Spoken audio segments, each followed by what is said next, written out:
अस्सलाम वालेकुम, नमस्कार, सत श्री अकाल एंड गुड इवनिंग। मैं हूं आरज़ू काज़मी और आप जी हमेशा की तरह से देख रहे हैं पॉइंट ऑफ व्यू। आज ज़रा हम बात करेंगे भारत की और वहाँ पे जिस तरह के हंगामे चल रहे हैं और कई जगह से जो है वो वीडियोज़ भी देखी है मैंने जिसमें कि इलाहाबाद भी आज मुझे रिसीव हुआ और ख़ास तौर पे लोगों ने लिखा कि जी देखिए इलाहाबाद में भी ये हो रहा है। तो बहुत अफ़सोस होता है देखकर, लेकिन उसकी क्या वजह हो सकती है और उसमें पाकिस्तान में ये भी कहा जाता है कि इंडिया में लोग डरते हैं मुस्लिम्स को किसी चीज़ से मना करते हुए, उनको अरेस्ट करते हुए या किसी तरह के प्रोटेस्ट से रोकते हुए कि कहीं एक और पाकिस्तान ना बन जाए। इस पे हम बात करेंगे और इसके साथ-साथ हम कई दूसरे टॉपिक्स हैं जिसके ऊपर हम बात करेंगे और हमें जॉइन करेंगे आज आप सभी लोगों के जाने-पहचाने major Gaurav Arya. Thank you so much sir कि आपने जॉइन किया। थैंक यू अर्जुन जी, बहुत बहुत।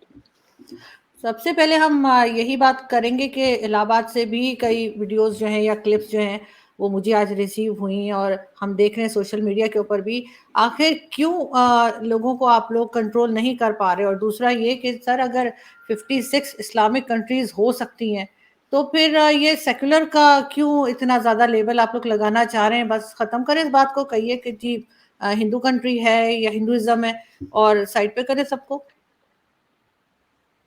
आरजू जी, 2-3 बातें हैं। पहली चीज़ तो ये है कि जो हमारे मुसलमान भाई-बहन एहतजाज कर रहे हैं, प्रोटेस्ट कर रहे हैं, ये इनका संवैधानिक हक है। ये हक मैंने इनको नहीं दिया, ये भारत के संविधान ने दिया है। तो कोई भी मज़हब का हो, अगर उसको बुरा लगे किसी भी चीज़ का, वो प्रोटेस्ट करने का उसका एक राइट है, एक कॉन्स्टिट्यूशनल राइट है और मुझे लगता है कि ये अ, सबको होना चाहिए। लेकिन हैविंग सेड दैट, मैं 2-3 बातें और कहना चाहता हूँ आरजू जी।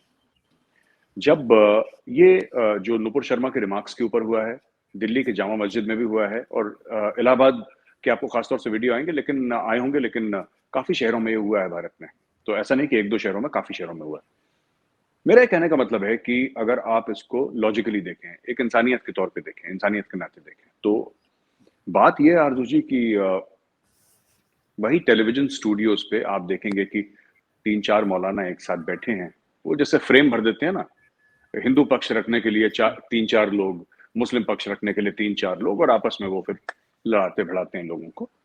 तो मैं ये कहना चाहता हूँ कि जब भी कभी देखिए जो प्रोफेट मोहम्मद के खिलाफ बात करी नुपुर शर्मा ने, तो पूरे इस्लामिक दुनिया जो थी उसमें भी लोगों ने प्रोटेस्ट करा और ठीक बात है, हक है, पूरा पूरा हक है और भारत में भी बात हुई, वो भी हक है। मैं इससे इनकार नहीं कर सकता कि तुम क्यों कर रहे हो। लेकिन जब हमारे देवी देवताओं को टेलीविजन पे कोई मौलाना साहब गाली देते हैं, तो ऐसा क्यों है कि वो पैनल में बैठे दूसरे मुस्लिम जो हैं उनको मना नहीं करते? वो तो बड़े मजे लेके देखते हैं। ठीक है, पहली बात। दूसरी चीज है आरजू जी कि मैंने कभी किसी मौलवी से, मौलाना से फतवा नहीं देखा ये कहते हुए कि भाई आप अपने पड़ोसी जो कि हिंदू है उसके खिलाफ आप गलत बातें क्यों कर रहे हैं, है ना? कई सारे ऐसे वीडियोस आए हैं जहां पे बड़ी गंदी गंदी बातें करी जाती हैं और मस्जिदों से करी जाती हैं कि सर काट दो इनका, ये कर दो, वो कर दो। नुपुर शर्मा के लिए भी ऐसी, नुपुर शर्मा का सर काट देंगे और इसका सर काट देंगे, ये सब। मुझे लगता है कहीं ना कहीं इसमें मुनाफकत है कि जब तक हम किसी और की मजाक उड़ाएं, और मैं बड़े जिम्मेदारी के साथ ये बात कह रहा हूं क्योंकि ये अस एंड देम वाला मामला है कि एक तरफ हिंदू एक तरफ मुसलमान। जब तक ये बात होती है तब तक ठीक है कि जब तक मुसलमान हमारे देवी देवताओं को, शिवलिंग को, प्रभु श्री राम को, शिव जी को जो भी बोले, वो आरजू जी वो तो आ जाता है फ्रीडम ऑफ स्पीच में, क्योंकि इंडिया सेक्युलर कंट्री, तो वो फ्रीडम ऑफ स्पीच में आ जाता है। नहीं, उसमें that is freedom of speech, right? लेकिन अगर यहां से कुछ जवाब जाए तो फिर इस्लाम खतरे में आ जाता है। तो ये एक नॉर्मल सी चीज है भारत में, आज से नहीं हो रहा है जी, अभी तो आपको अभी पता लग रहा है इसलिए आप ये कह रही हैं। मैं छोटी सी बात बताता हूँ। हरियाणा में हरियाणा में 4,500 से ज्यादा मस्जिद हैं, 4,500 से ज्यादा। ये कौन से मौलाना, मौलवी और आम मुसलमान को मैं दोषी नहीं ठहरा रहा इसमें, मैं कह रहा हूं कि जो मौलवी मौलाना साहब हैं जो गलत डायरेक्शन में ले जाते हैं। कौन कहता है तुम सड़क पर नमाज पढ़ो? कौन कहता है तुम पब्लिक पार्क्स पर नमाज पढ़ो? और क्यों? क्या मसाजिद वहां पे जो है वो नाकाफी हैं? कुछ परेशानी है उनमें? पंखा वंखा नहीं लगा उसमें, पानी नहीं है वहां पे, क्या दिक्कत क्या है? तो ये एक कुछ लोगों का एक फोकस है पॉलिटिकल इस्लाम को भारत में उसकी जड़ें पकड़ाना, और उसी की उपज हैं अकबरुद्दीन ओवैसी, असदुद्दीन ओवैसी, ये आजम खान हैं रामपुर के, उत्तर प्रदेश के। तो ये इतना सिंपल मामला नहीं है जितना आप लोग पाकिस्तान में समझते हैं या और मुस्लिम कंट्रीज में समझते हैं।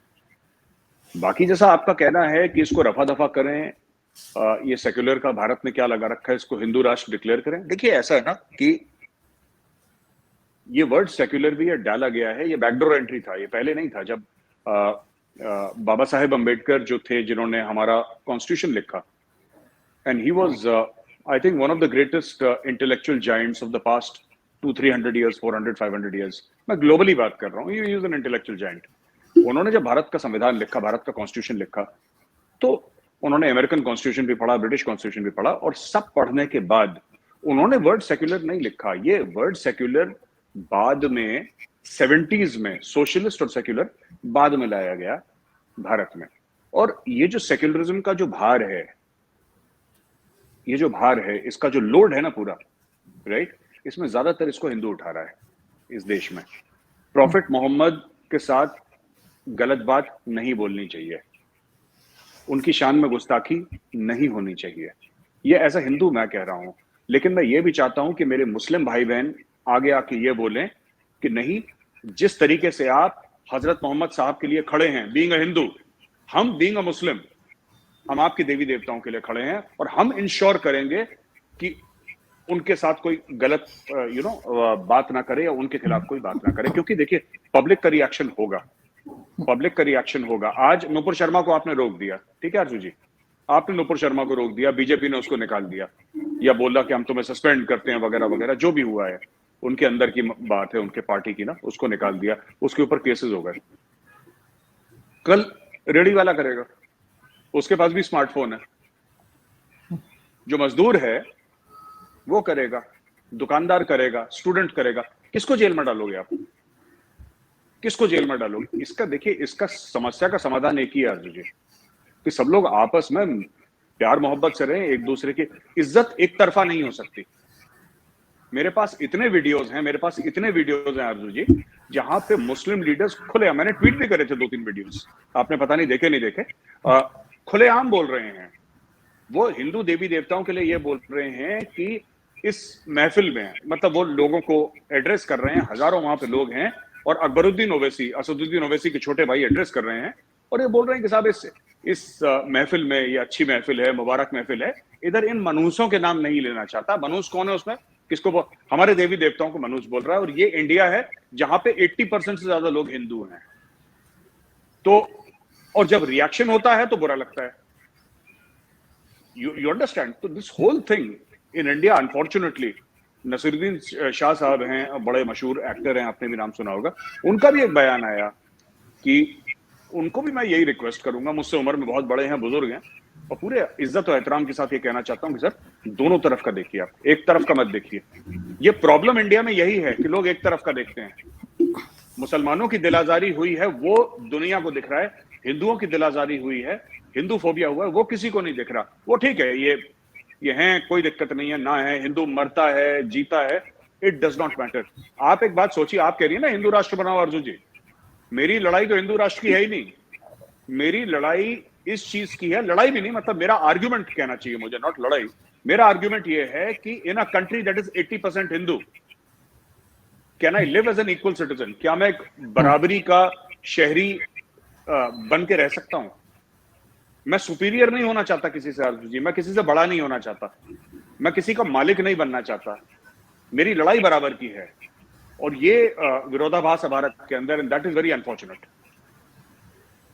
नहीं, आप ठीक कह रहे हैं, मैंने आपकी वो ट्वीट्स देखी भी थी, बल्कि रीट्वीट भी किया था, लेकिन बात सारी ये है ना कि अगर हम किसी को कुछ समझा रहे हैं, कि जी आपने किसी बच्चे को भी अगर समझाएं कि बेटा आपने तमीज से बात करनी है, आपने आराम से बैठना है, तो वो नहीं सुनते, जब तक उनके समटाइम्स एक देनी पड़ती है कान के नीचे। तो आप अगर एक जैसा सलूक रखेंगे, और आप अगर कोई मुस्लिम गलत बात करता है, जो कि बहुत बुरा लगा मुझे वो जो क्लिप्स थे वो देखकर, तो उनको सजा जब तक आप नहीं देंगे, आप यही कहते रहेंगे नहीं नहीं नहीं नहीं, उनका राइट है कि वो बात करें। राइट इस बात का नहीं होता है कि आप कुछ भी बोलें, वो चीज राइट नहीं कहलाती है। जब तक आप उनको सजा नहीं देंगे, जेल में नहीं डालेंगे, एक प्रॉपर एक लॉ नहीं बनाएंगे कि कोई भी करे, हिंदू करे, मुस्लिम करे, किसी भी रिलीजन का अगर कोई गलत बात करता है दूसरे के बारे में तो सजा होगी। जब तक ये बात नहीं रोक सकेंगे आप लोग, और बाकी तो इस्लामिक कंट्रीज तो बोलेंगी कि जी जाहिर है वो लोग कोई ना कोई कांटेक्ट करते होंगे, तो वो कहेंगे नहीं जी ऐसा नहीं होना चाहिए। लेकिन आपको नहीं लगता कि जिन लोगों की आपने क्लिप लगाई है, आपके पास सबूत मौजूद है, इन लोगों को आप लोग जेल में क्यों नहीं डालते? अगर नुपुर के बारे में बात हो सकती है तो इनके बारे में क्यों डर क्यों रहे? आरजू जी, बात डर का नहीं है। मैं आपको अगर दिल से बात बताऊं, मेरे पास आपके सवाल का जवाब है नहीं, क्योंकि सवाल का जवाब मैं खुद भी ढूंढ रहा हूं और मुझे नहीं पता। आपने जो सवाल पूछा है उसका आंसर बड़ा सिंपल होना चाहिए था, बड़ा साधारण सा, बड़ा सिंपल सा आंसर होना चाहिए था, लेकिन मेरे पास इसका जवाब नहीं है जो आप पूछ रही हैं। I really don't know why. मुझे ऐसा लगता है कि थोड़ी सी अगर रवादारी हो, थोड़ा सा अगर आपसी रख रखाव हो, मेल मिलाप हो, तो ये मामला सॉल्व किया जा सकता है। सरकार क्यों नहीं कर रही? ये सरकार 70-75 साल से नहीं कर रही, ठीक है? और आप लगातार दर लगातार, मैं आपको बताता हूं कि ये मौलवी मौलाना जो हैं भारत में, इनका एक बड़ा नेगेटिव रोल रहा है, ठीक है ना? जो मौलवी मौलाना है, ये मुसलमानों को भारत में ये बताते हैं कि साहब आप जो है ना, आप अलग हैं, आप अलग हैं। जिसको हम मेन स्ट्रीम कहते हैं, हिंदी में मुख्य धारा कहते हैं, अगर मुसलमान उसमें मिल गया और मुसलमान ने हिंदू को अपना भाई बोल दिया, तो फिर ये मौलवियों को कौन पूछेगा? इनको टीवी की डिबेट्स में कौन बुलाएगा? ये बड़ी बड़ी काली काली एसयूवीज में चलते हैं, इनको कौन बुलाएगा उसमें? इनको पैसे कौन देगा? Nobody will give them the time. इनको तो समय कोई नहीं बताएगा। Nobody will give them the time of the day. इनको पानी नहीं पूछेगा कोई।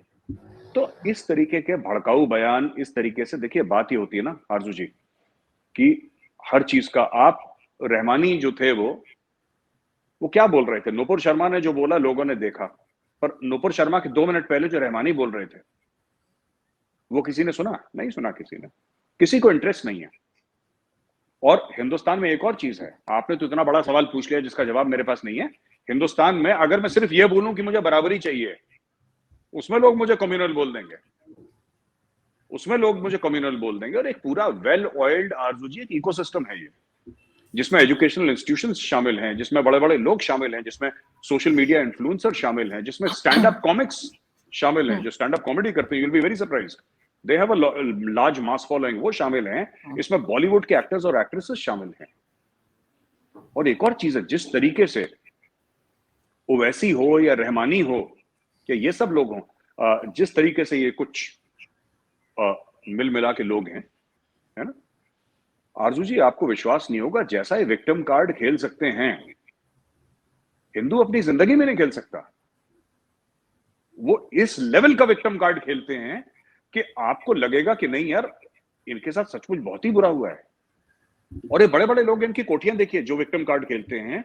दिल्ली में इनके ग्रीन पार्क में कोठियां हैं, है ना, इनकी सुंदर नगर में कोठियां हैं। आप इनकी कोठियां देखिए, आप इनके बंगले देखिए, तब आपको पता लगेगा। ये बॉडीगार्ड्स के साथ जब निकलते हैं, आप देखेंगे कोई कैबिनेट मिनिस्टर जा रहा है। नहीं, यहाँ पे भी ऐसा ही है। यहाँ ये पे है। भी जो मौलवी हजरात हैं यहाँ पे पाकिस्तान में, वो भी सबसे अच्छा बिजनेस यही है रिलीजन सेल करने का।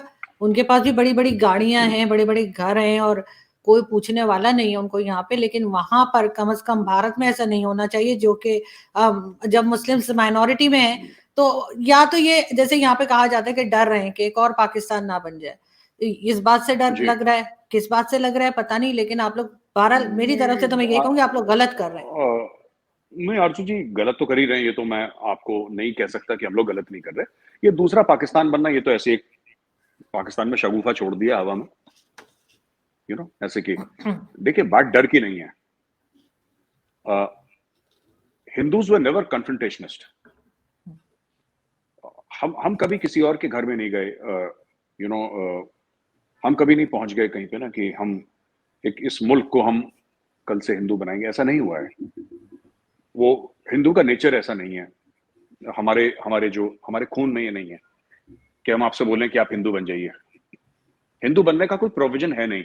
जो घर वापसी है, जो ज्यादातर पाकिस्तानी मीडिया समझाता है ना कि घर वापसी क्या होता है कि जो पहले हिंदू था जो मुसलमान बना उसको वापस हिंदू बनाने का वो है।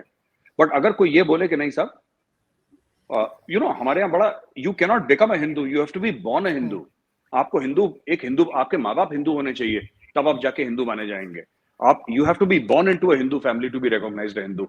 यू कांट से दैट एक गांव था मुसलमानों का, ईसाइयों का, सिखों का, और पंडित जी गए और उन्होंने पूजा वूजा करके बोला कि पूरा गांव, पंजाब में हो रहा है, हम्म, पंजाब में entire villages are being made Christian. Sikh गांवों हम्म। को पूरा का पूरा क्रिश्चियन बनाया जा रहा है। ये पंजाब में हो रहा है, और वहां पे कमेंट्स भी आए हैं वहां के गवर्नमेंट के। ये हो रहा है, ठीक है, ये उनका हक है। मुझे इसमें कोई अच्छा बुरा, मुझे इसमें इसके बारे में कुछ नहीं कहना है। जिसको जो मजहब फॉलो करना है फॉलो करे। मेरी सिंपल सी ये लड़ाई है कि साहब, मैं आपकी इज्जत करता हूं, आप मेरी इज्जत करें। और यही इज्जत मांगने के लिए, पीसफुली हाथ जोड़ के इज्जत मांगने के लिए, आप किसी के माथे पे ठप्पा लगा देते हैं कि ये कम्युनल है। ये छोटी सी कहानी है भारत के सेकुलरिज्म की, आरजू जी। लेकिन वही वाली बात है ना, बहुत से लोगों को हाथ जोड़ के कहने की जरूरत नहीं होती, क्योंकि वो उस जबान को समझते नहीं है। उनके साथ वही जबान इस्तेमाल करनी चाहिए जो उन्हें समझ में आती है, तो फिर समझ में आ जाएगी। आप अगर वो एक ही दवाई सबको देंगे तो उससे, एक ही मेडिसिन से सबने तो नहीं ठीक हो जाना। किसी किसी को कड़वी दवाई भी देनी पड़ती है। तो वो चीज मैं समझाने की या कहने की कोशिश कर रही हूँ कि भारत को जो है इस चीज को ठीक करने के लिए कोई और तरीका इस्तेमाल करना चाहिए। लेकिन साथ साथ जो है वो अलकायदा की तरफ से भी एक मैसेज दिया गया भारत को, और फिर तालिबान ने जो है वो कहा है कि वो ऐसा कुछ होने नहीं देंगे और वो कंट्रोल करेंगे इन लोगों को। ऐसी भी, ये भी न्यूज है एक। उस पे आप क्या कहेंगे? नहीं, कुछ नहीं, अलकायदा, देखिए ऐसा है ना, ये जो अलकायदा ने बोला है कि हम ये करें, ये सब किसने रोका? अलकायदा क्या, अलकायदा जो कह रहा है, अलकायदा ने तो अपना वैसे भी अपनी मैगजीन का नाम वो अलकायदा गजवाए हिंद चेंज करा था 1-2 साल पहले। अलकायदा तो वैसे भी भारत में अटैक करने की पूरी कोशिश कर रहा है। अलकायदा किस चीज का इंतजार कर रहा था कि आज से 1 हफ्ता पहले नुपुर शर्मा टीवी पे आए, ऐसी बातें करे, उसके बाद हम अटैक करेंगे? ये किस किस्म का फारिग गिरोह है, आतंकवादी गिरोह? अरे भाई, आप ये देखिए कि अगर आपको भारत के खिलाफ कार्रवाई करनी है, मैं अलकायदा की बात कर रहा हूं, अगर अलकायदा को भारत के खिलाफ कार्रवाई करनी, किसने रोका अलकायदा को? हमने तो नहीं बोला। हाथ जोड़ के हम तो नहीं कहेंगे नहीं नहीं नहीं भाई साहब आप अटैक मत करो। आप करो ना, आपको जो बनता है आप करो। फिर भारत का भी जवाब आएगा, भारत का भी जवाब आएगा। और ये सरकार जो है ये ऐसी नहीं है आरजू जी जो चुपचाप बैठेगी। मैं आपको बताता हूं, मैंने एक बात नोट करी है, कई बार हम लोग बड़े दुखी हो जाते हैं भारत में कि यार हमने एक नेशनलिस्टिक गवर्नमेंट को वोट देके उसको पावर मिला है। मैं नरेंद्र मोदी जी की बात कर रहा हूँ कि यार पर लेकिन मोदी जी ने कुछ करा नहीं यार, ऐसी बात हो गई। कर ऐसी बात नहीं है, ऐसी बात नहीं है। ये इस सरकार में लोग बिल्कुल, जिसको कहते हैं हम लोग यूपी में ना पहुंचे हुए लोग हैं, वो करते हैं, सब करते हैं और 10 गुना करते हैं, पर अलग अलग दिशाओं से करते हैं, अलग अलग दिशाओं से करते हैं। चुपचाप बहुत काम होता भी है, ये मैंने खुद देखा है। उस तरीके से नहीं होता जिस तरीके से आम आदमी चाहे या मैं चाहूं कि यार इसका तो ये जवाब होना चाहिए था, इसका ये जवाब होना चाहिए था मेरे हिसाब से, राइट? उस तरीके से नहीं, लेकिन जवाब 10 गुना दिया जाता है, ये बात सही है। और मैं आपको एग्जाम्पल्स देके भी बता सकता हूं। जैसे कि फॉर एग्जाम्पल, इन्होंने क्या करा कि, मैं आपको खुल के बताता हूं अर्जुन जी, और इसमें हिंदुस्तानी भी देख रहे होंगे, पाकिस्तानी भाई बहन भी देख रहे होंगे। जो पाकिस्तान में अभी कुछ चल रहा है डिप्लोमेटिक तौर पे, इकोनॉमिक तौर पे, उसमें ठीक है, जो पाकिस्तान की जो रूलर्स थे उनकी जो मिसमैनेजमेंट थी उसका तो बहुत बड़ा हाथ है, इसमें कोई शक नहीं है। चाहे इमरान खान हो, चाहे नवाज शरीफ हो, चाहे जरदारी फैमिली हो, कोई भी हो, मतलब आपके यहाँ। लेकिन इसमें इंडिया का भी बहुत बड़ा हाथ है, इसमें भारत का बहुत बड़ा हाथ है। जो पाकिस्तान का डिप्लोमेटिक आइसोलेशन है उसमें इंडिया का बहुत बड़ा हाथ है। पाकिस्तान जो एफएटीएफ में है उसका बहुत बड़ा हाथ है। मैं इंडिया की बात कर रहा हूं, इंडिया के कैसे? फॉरेन ऑफिस की। आप देखिए, देखिए आज आप एफएटीएफ में हैं, लगातार दर लगातार आप ग्रे लिस्ट में हैं। आपने 24 में से 23 चीजें खत्म कर दी, आप फिर भी ग्रे लिस्ट में हैं। और ऐसा कोई आपको हिंट नहीं मिला कि आप ग्रे लिस्ट से बाहर निकलेंगे। और इससे अरबों डॉलर का नुकसान हो रहा है पाकिस्तान को। जाहिर सी बात है, उसके साथ अपनी एक ग्रे लिस्ट में ये होगा कि जिस जिस इंटरेस्ट रेट पे आपको पैसा मिलेगा, राइट, आप डिप्लोमेटिकली देख लीजिए, डॉक्टर जयशंकर ने क्या कर रखा है पूरी दुनिया में, और डॉक्टर जयशंकर के फॉरेन ऑफिस ने क्या कर रखा है। हर आतंकवादी हमले का जवाब मिलिट्री नहीं होता। आज की तारीख में चीन क्या कह रहा है? चाइना ये कह रहा है कि नहीं यार, हमें मामला सॉर्ट आउट करना है। वो ब्रिज बना रहा है, उसके बाद भी चाइना बातचीत करने की, जो पैंगोंग त्सो पे ब्रिज बना रहा है रिवर लेक में, उसके ऊपर भी चाइना बात कर रहा है कि चलो हम थोड़ा सा आगे पीछे करते हैं। अलग अलग ये प्रेशराइज करने की स्ट्रेटजी होती है कि हमने बिल्डिंग बनाई है, ब्रिज बनाया है, भारत के ऊपर प्रेशर लगे, ये सब ठीक है, राइट। तो आरजू जी, ये जो हो रहा है पाकिस्तान के साथ आज की तारीख में, मैं सबकी बात नहीं कर रहा। जैसे इमरान खान है, वो उसका तो अपना ही स्विच लगा हुआ है ना, उसको तो कोई, उसको पाकिस्तानी फौज नहीं कंट्रोल कर पाई, तो हम क्या कंट्रोल कर लेंगे उसको। लेकिन fact of the matter is, जो पाकिस्तान में हो रहा है ये इत्तेफाक नहीं है, ये कोइंसिडेंस नहीं है। अगर किसी भी पाकिस्तानी को लगता है कि अपने आप आसमान से नहीं हो रहा, और मैं थोड़ा बहुत, मैं कभी पर्सनली मिला नहीं माननीय प्रधानमंत्री जी को, ना मैं माननीय अमित शाह जी को मिला हूं, जो हमारे मैं कभी इनसे दूर से नमस्ते करा है, बस एक पब्लिक फंक्शन में। मैं कभी पर्सनली जाके इनसे आज तक नहीं मिला। लेकिन मैं इतना इनको समझता हूं कि इनकी याददाश्त बहुत लंबी है, इनकी याददाश्त बहुत लंबी है। और इनकी याददाश्त, मैं ज्यादा नहीं बोलूंगा, पर सिर्फ ये बताऊंगा कि इनकी याददाश्त लंबी मतलब ये नहीं कि 8-10 साल, इनकी याददाश्त जो है वो 700-800 साल लंबी है। इनकी बहुत लंबी याददाश्त है ये। पर धीरे धीरे जो इनको करना है ये करेंगे, जो कर रहे हैं, और लीगल है, सब इन योर फेस है।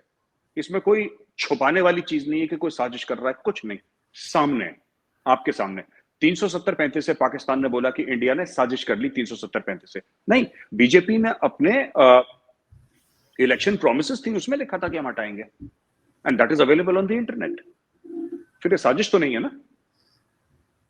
जिस दिन उनकी कैपेबिलिटी हुई हटा दिया। इंटेंट तो इनका डे वन से था, इंटेंट इनका डे वन से था, जिस दिन कैपेबिलिटी हुई उन्होंने कर दिया काम। तो ये चीजें हैं अर्जुन जी जो समझनी पड़ेगी। तो ये हो रहा है। जहां तक बात है, आपने अफगानिस्तान की करी, अलकायदा की करी, तो अलकायदा से सिर्फ मैं ये कहना चाहता हूं कि आप भारत आके कुछ करना चाहते हैं, स्वागत है आपका, आइए आइए, भारतीय सेना है यहाँ पे, बहुत बहुत स्वागत है आपका। लेकिन तालिबान ने तो कहा है कि वो उन्हें कंट्रोल करेंगे, ये भी जो है तालिबान ने कहा है इंडिया के लिए। मगर साथ साथ जो है वो अफगानिस्तान के जो डिफेंस मिनिस्टर है उनका ये भी कहना है कि वो उनकी आर्मी को, यानी अफगान आर्मी को ट्रेनिंग के लिए भेजना चाहेंगे भारत। उस पर आप क्या कहेंगे? आरजू जी, ऐसा है कि मैं ये कहना चाह रहा, शुरू में ना इमरान खान साहब ने बड़ा सेलिब्रेट करा था ना पाकिस्तान में कि ये हमारे भाई हैं और जहनी आजादी, और आपने वो स्पीच सुनी, मैंने भी सुनी वो स्पीच, सभी ने देखी वो स्पीच, तो इमरान खान साहब की ये है। तालिबान ने क्या बोला? तालिबान ने बोला कि लश्कर तैयबा और जैश मोहम्मद को हम कंट्रोल करेंगे, अफगानिस्तान के अंदर हम कंट्रोल करेंगे कि भारत पे वो लोग हमला ना कर सकें। ये उनका ऑफिशियल स्टेटमेंट आया है। क्या उन्होंने ऐसा ऑफिशियल स्टेटमेंट तहरीक तालिबान पाकिस्तान के लिए दिया कि हम टीटीपी को कंट्रोल करेंगे? नहीं। टीटीपी एक बुरी ऑर्गेनाइजेशन है, उन्होंने नहीं दिया। पाकिस्तान तो हर समय अफगानिस्तान को अपना बैकयार्ड समझता था अर्जू जी, पर तालिबान ने प्रो पाकिस्तान स्टेटमेंट नहीं दिया। और पाकिस्तान आज से नहीं, पाकिस्तान 50 साल से अपना बैकयार्ड समझ रहा है अफगानिस्तान को। ये पूरा मामला था स्ट्रेटेजिक डेप्थ का, तो अफगानिस्तान को लेकर बना था।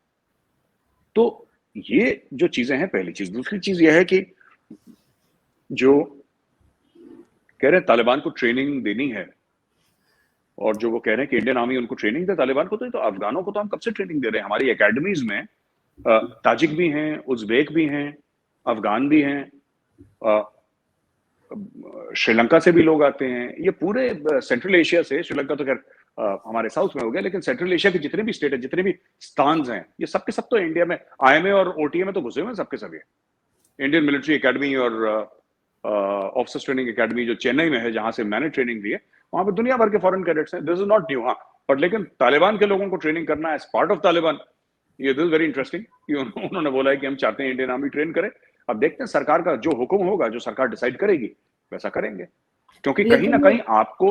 हाँ जी जी, बताएं। नहीं, आप कंप्लीट कीजिए, सॉरी। मैं ये कह रहा था अर्जुन जी कि कहीं ना कहीं हमें भी ये समझना पड़ेगा कि आप तालिबान को पसंद करें ना करें, ठीक है, it is currently the de facto government in Afghanistan. आज की तारीख में हमें नहीं आएगी पसंद तालिबान। हमें नहीं पसंद है जिस तरीके से वो औरतों के हकूक को खत्म करते हैं, दबाते हैं, जिस तरीके से वुमेन्स एजुकेशन के ऊपर, जिस तरीके से वो एक बड़ा हार्श इंटरप्रिटेशन ऑफ इस्लाम है, जिस तरीके से उनका जो भी है, ये जो पूरी बातें हैं तालिबान की, ये हो सकता है आपको अच्छी ना लगे, हमें अच्छी नहीं लगे, और लेकिन अगर आपको अफगानिस्तान में डील करना है तो आपको तालिबान के साथ ही डील करना है। और इंडिया हर समय अपना जो इंटरेस्ट है उसको ऊपर रखता है, जैसे कि हर एक मुल्क रखता है। एक जमाने में नदर्न अलायंस था जिसके साथ इंडिया था, अब नदर्न अलायंस नहीं है, तालिबान है, तालिबान के साथ बातचीत कर रहे हैं। तालिबान को क्या चाहिए? भारत से दो चीजें चाहिए, पैसा और रिकॉग्निशन। पैसा और रिकॉग्निशन, और उनको पता है, they are very smart people. ये जो तालिबान वाले हैं ना, मुझे ऐसा लग रहा था कि ऐसे ये गुफा वुफा से निकले लोग, नहीं, दे आर वेरी स्मार्ट। ये दीन दुनिया का बड़ा इनको बड़ा पता है। इनको पता है कि चाबी इंडिया के हाथ में है, इस एरिया की जो चाबी है। देखिए चाइना जो है, चाइना इंटरेस्टेड अभी है नहीं। चाइना चाहता है उसका रसूख बढ़े अफगानिस्तान में, लेकिन चाइना एक कदम नहीं लेगा, और चाइना की बनती भी नहीं है वेस्ट के साथ। कौन सा यहां पे ऐसा रीजनल पावर है जिसके पास पैसे हैं इन्वेस्टमेंट के लिए, जो चाहता है इन्वेस्ट करना, जिसके वेस्टर्न वर्ल्ड उनकी सुनता भी है, उनके कहे पे चलता भी है? और कौन सा ऐसा पावर है जो अफगानिस्तान और सेंट्रल एशिया में आना चाहता है, और पहले था भी? और आम अफगान, आरजू जी, जो आम अफगान है वो बड़ी मोहब्बत करता है हिंदुस्तानी से, हमारी फिल्मों के गाने सुनते हैं, और मुझे तो अफगानिस्तान से एक फोटो भेजी थी, उसने अपने लड़के की फोटो शूट करवाई थी, जैसे अमिताभ बच्चन था ना खुदा गवाह में, उसने वो वाला कॉस्ट्यूम पहन रखा था अमिताभ बच्चन टाइप का। मैंने बोला इसको क्या हो गया, ये अमिताभ बच्चन का खुदा। तो ये हमारा जो सोसाइटी के अंदर पेनिट्रेशन है अफगानिस्तान के अंदर, वो बहुत ज्यादा है। और हमने जो इन्वेस्टमेंट करी अफगानिस्तान में $3 अरब, राइट आरजू जी, वो जो इन्वेस्टमेंट थी वो प्रिडेटरी इन्वेस्टमेंट नहीं थी। वो चीन की तरह हमने ये नहीं बोला कि आप जो है ना, आप इन्वेस्ट करिए तो काबुल का एयरपोर्ट हमें दे दीजिए, हमने ऐसा नहीं बोला। हमारी ऐसी कोई डील है ही नहीं। हमने बोला ठीक है, हमने कर दिया। तो अफगानों को ये भी पता है, तालिबान को ये भी पता है कि ये लोग आएंगे, पैसा लगाएंगे। चाइना जितना नहीं लगाएंगे, अगर चाइना चाहे तो चाइना 10 गुना ज्यादा लगा सकती है, लेकिन चाइना क्या है कि गुर्दा कलेजी रख लेगी। भारत ऐसा नहीं करेगा। आपने श्रीलंका में भी देखा, श्रीलंका में हमने अरबों डॉलर खर्च कर दिए। ऐसा हमने श्रीलंका से तो कुछ नहीं बोला कि तुम हमें, जैसे चाइना ने नहीं बोला था हमने हनुमान टोटा पोर्ट दे दो, ये दे दो, वो दे दो, एयरपोर्ट, कुछ नहीं। आप पूछ लीजिए किसी श्रीलंकन से, गवर्नमेंट अथॉरिटी से पूछ लीजिए अगर भारत ने ऐसा करा हो। नहीं। दैट इज वाई लोग कहते हैं कि भारत हो सकता है कम पैसे दे, राइट, लेकिन भारत आपके साथ खड़ा है। चाइना आपके खिलाफ खड़ा होता है हर समय। लेकिन खैर वो आपने खुदा गवाह का कहा, लेकिन उससे भी पहले फिरोज खान साहब ने भी एक फिल्म बनाई थी अफगानिस्तान जाके, मुझे नाम याद नहीं आ रहा, लेकिन धर्मात्मा, धर्मात्मा, बिल्कुल धर्मात्मा। तो वो भी अफगानिस्तान में बनी थी। लेकिन आपको अगर याद हो तो अहमद कुरैशी के साथ जब हमने शो किया था तो अहमद ने बताया था कि वहाँ चाइना में भी जो है वो बॉलीवुड की मूवीज बहुत देखी जाती है, हालांकि मुझे समझ नहीं आ रही कि चाइनीज को क्या समझ आती होगी। लेकिन मैं लास्ट में ये जरूर पूछना चाहूंगी मेजर साहब के, अभी जैसे हमारे यहाँ एक तमाशा सा लगा हुआ था कि जो हमारे रिटायर्ड आर्मी के ऑफिसर्स हैं उन्होंने एक प्रेस कॉन्फ्रेंस की, और उसमें जिस तरह की बातें की गई, इमरान खान को सपोर्ट किया गया, और फिर जो है आर्मी को बुरा भला भी कहा गया।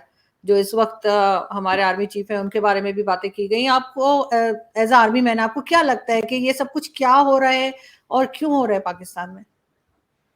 देखिए आरजू जी, मैं आपको एक बात बताता हूँ, फौज कैंटोनमेंट में क्यों रहती है? अंग्रेजों ने एक कॉन्सेप्ट दिया था कि फौज जो है वो छावनी में रहेगी, ठीक है। अच्छा, पहले जमाने में भी फौज छावनी में रहती थी, लेकिन ये लोग क्या करते थे कि जब वॉर में जाते थे तब इनकी छावनियां बनती थी, एक मेकशिफ्ट कैंप बनता था, ठीक है। और उर्दू जबान का जो जन्म हुआ था ऐसे ही हुआ था। उर्दू को एक छावनी की जबान कहा जाता है। एक वो फौजियों ने तो शुरू करी थी उर्दू, तो इन द सेंस दैट बोलचाल की जबान। वरना ये लोग जो घर पे थे, जो नोबिलिटी थी घर पे तुर्की बोलती थी, और जो कोर्ट था, दरबार में ये लोग फारसी बोलते थे।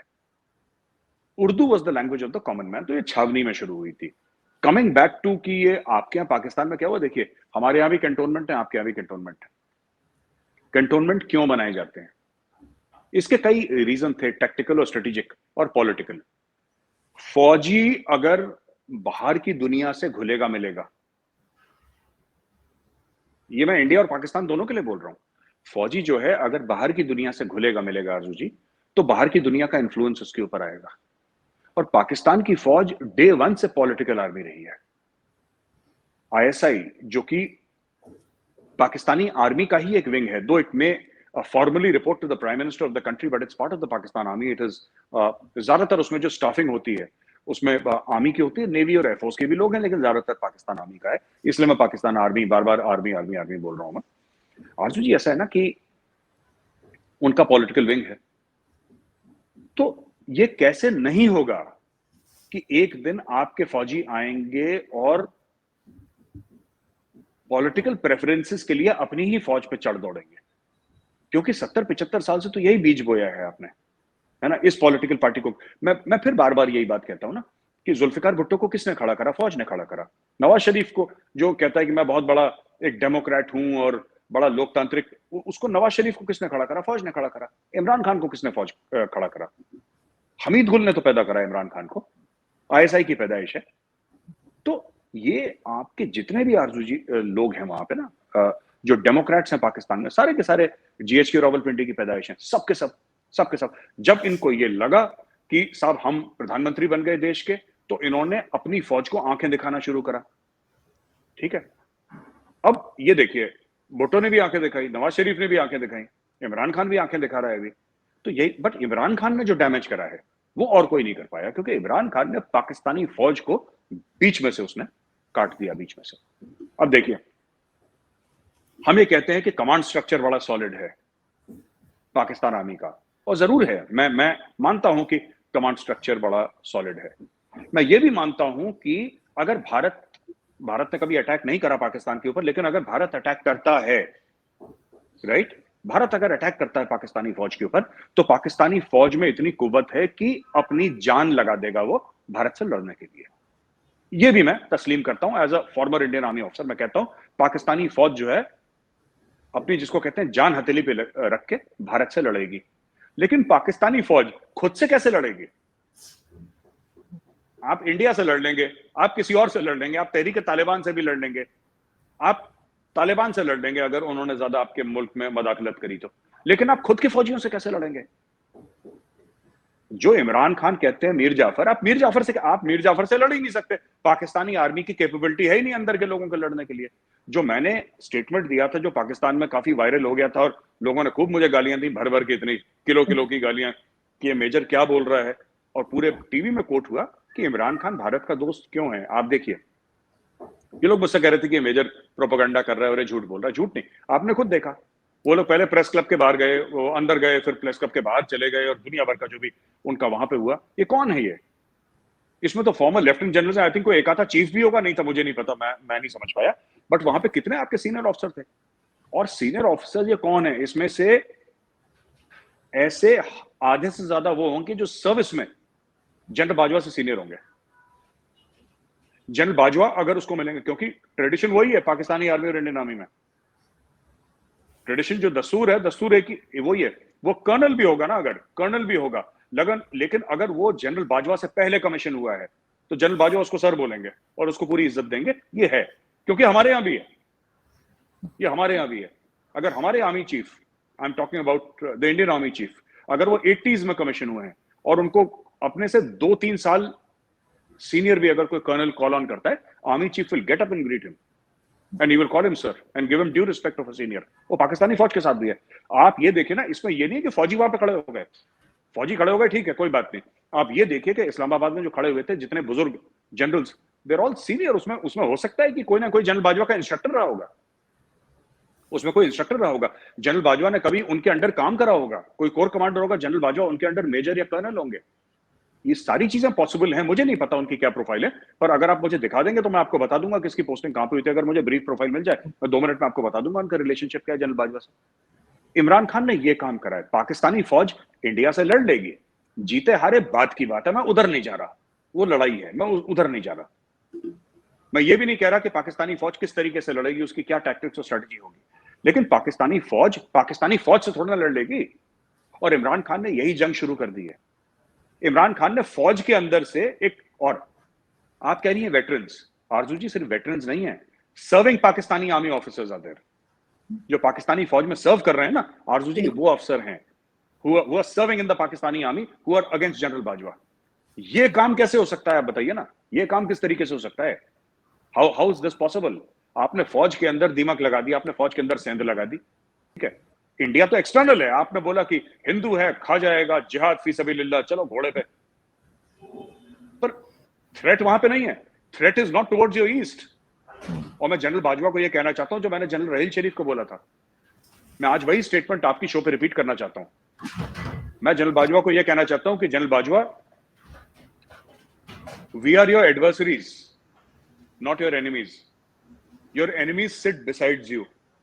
आपके दुश्मन आपके बगल में बैठे हैं, हम आपके एडवर्सरी हैं। लड़ाई होगी तो आप भी हमें मारेंगे, हम भी आपको मारेंगे, इसमें कोई शक नहीं है। और मैं मानता हूं कि जनरल बाजवा एक दुश्मन फौज के सरबराह हैं, मैं मानता हूं ये, और पाकिस्तानी फौज हमारी दुश्मन है, मैं ये भी मानता हूं। लेकिन आज अगर जनरल बाजवा से कोई जाके पूछे कि जनरल साहब आपको असली खतरा कहां है, बाहर के अंदर, फिर आप उनके दिल की बात सुनिएगा, फिर आप मुझे बताइएगा अर्जुन जी कि उनको असली खतरा, उनको असली खतरा इसलिए है क्योंकि इमरान खान ने पाकिस्तानी फौज के अंदर जहर घोल दिया। इसलिए तो वो ये सब सीनियर हैं जनरल बाजवा के, ये बुजुर्ग जितने भी थे वहां पे कैप वैप लगा के और केन लेके फौजी हैं।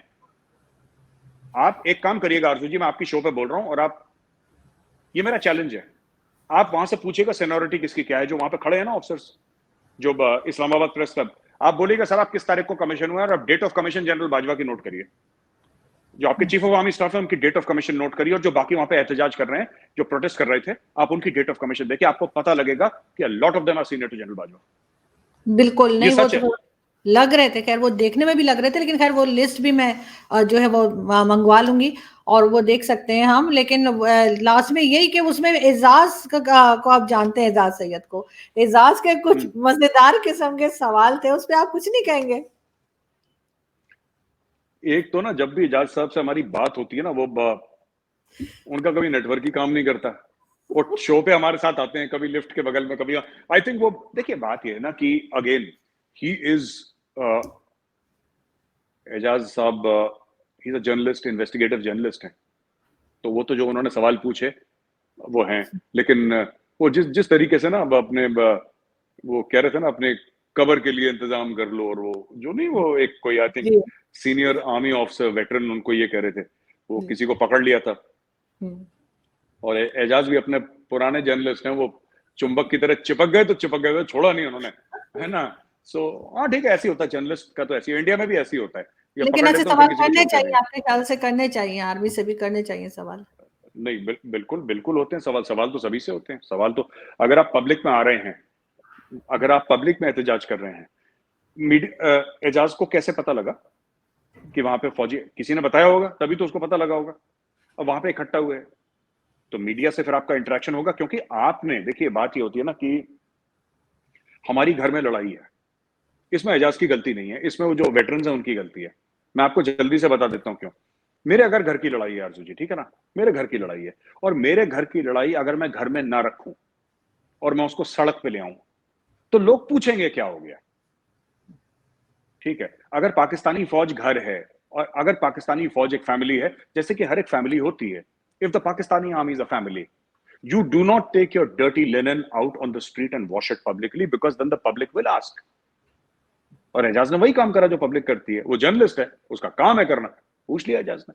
अब इनको बुरा लग गया कि ऐसे सवाल क्यों पूछ रहा है। अरे अगर आपको ये था कि इतने सवाल क्यों पूछ रहा है, इसको सवाल नहीं पूछने चाहिए, तो आपको सड़क पे नहीं आना चाहिए था, आपको जनरल बाजवा से अपॉइंटमेंट सीख करनी चाहिए, तो जनरल बाजवा से फेस टू फेस बात करनी थी, या आपको डीजी आईएसपीआर से बात करनी थी, डीजी आईएसआई से। इनके लिए कोई मुश्किल थोड़ा है, जब सीनियर्स हैं, ये जो सीनियर्स हैं, ये जो उनकी, अगर जनरल बाजवा किसी रेजिमेंट के हैं, इनका कोई रेजिमेंटल सीनियर है, एक बार फोन करेगा जनरल बाजवा 10 बार बैठा के बात करेंगे उससे, ऐसा हो ही नहीं सकता।